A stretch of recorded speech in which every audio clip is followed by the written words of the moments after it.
He had no formal qualifications, no college degree, no legitimate source of income that anyone could fully explain. Yet somehow, Jeffrey Epstein accumulated billions of dollars, a private island, a mansion on the most expensive street in New York, and a contact list that included presidents, princes, and billionaires. This is not a story about what he did. Everyone knows what he did. This is the story of how he built a machine so powerful that for decades, nobody could touch him. Jeffrey Epstein grew up in Brooklyn. Middle-class family. Nothing remarkable. He dropped out of Cooper Union College and somehow talked his way into a teaching job at the elite Dalton School in Manhattan, teaching math and physics without a degree. That job changed everything. At Dalton, he met the parents of his students, wealthy, connected, powerful. He studied them. He learned how rich people fought, how they spoke, what they wanted. He was charming, brilliant, and completely shameless. One parent, Bear Stearns executive Alan Greenberg, was so impressed he offered Epstein a job. No qualifications, no experience, just charm. Within a few years, Epstein was a full partner at one of Wall Street's most powerful firms. Then, suddenly, in 1981, he left, or was pushed out. Nobody has ever fully explained why. Here's where it gets disturbing. After leaving Bear Stearns, Epstein set up his own financial firm, J. Epstein & Company. He claimed to only work with clients worth over $1 billion. He claimed his fee structure was unlike anything on Wall Street. But here's the thing.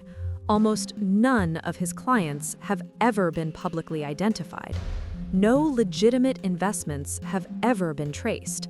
Financial investigators who looked into his accounts after his arrest described them as unlike anything they had ever seen. The one client everyone knows about is Les Wexner, the billionaire founder of Victoria's Secret and L Brands. Wexner gave Epstein something almost nobody gives another person: full power of attorney over his entire fortune. He could sign anything, buy anything, transfer anything, in Wexner's name. Wexner later claimed Epstein misappropriated vast sums and that he was deceived. But how do you give one man control of billions without knowing exactly who he is? Money gave Epstein access, but access was never enough. He wanted control. He started acquiring properties strategically. A mansion on East 71st Street in Manhattan, the largest private residence in New York City, originally bought by Wexner and transferred to Epstein for nothing. An estate in Palm Beach, Florida, a ranch in New Mexico, a private island in the U.S. Virgin Islands he called Little St. James. Each property served a purpose. Each one became part of the machine. He then began collecting people, not just wealthy people, specifically powerful people with secrets: politicians, businessmen, royalty, scientists. He befriended them, entertained them, made himself indispensable. And then, according to prosecutors and victims, he compromised them. The alleged operation was systematic. Young girls were recruited, often from vulnerable backgrounds. They were brought to his properties, and according to investigators, some of what happened there was recorded. Hidden cameras in multiple rooms, a library of footage that could destroy careers, marriages, legacies. Whether those tapes exist and where they are today remains one of the biggest unanswered questions in this entire case. By 2005, police in Palm Beach had received complaints. An investigation began. What they uncovered was enough to put Epstein away for life under federal law. But something extraordinary happened. U.S. Attorney Alexander Acosta, who would later become Donald Trump's Secretary of Labor, negotiated one of the most controversial plea deals in American legal history.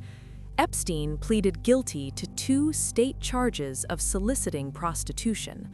He served 13 months in a private wing of a county jail. He was allowed to leave the jail 6 days a week for work release at his own office. The victims were never told about the deal. They had a legal right to be informed and were deliberately kept in the dark.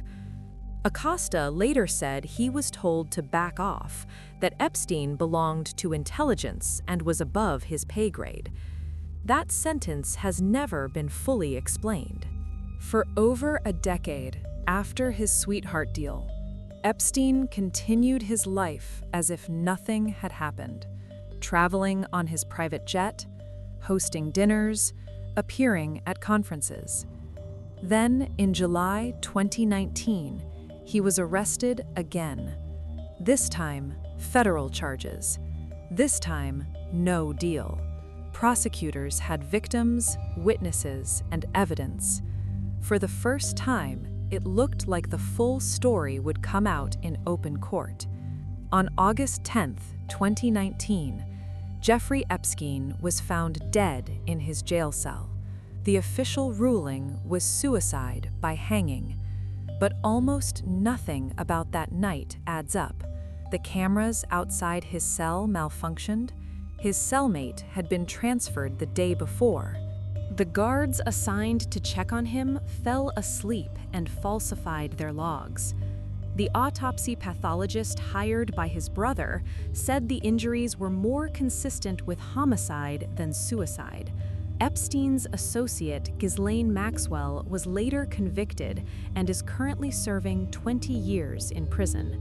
She has never publicly named the men she allegedly recruited victims for. The files, the tapes, the client list, all of it remains sealed, missing, or classified. Jeffrey Epstein built his network one relationship at a time, one secret at a time, one compromised, powerful person at a time.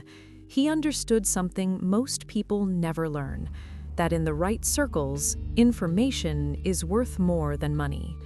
He died before he could talk, and the people who benefited most from his silence are still out there, still powerful, still protected.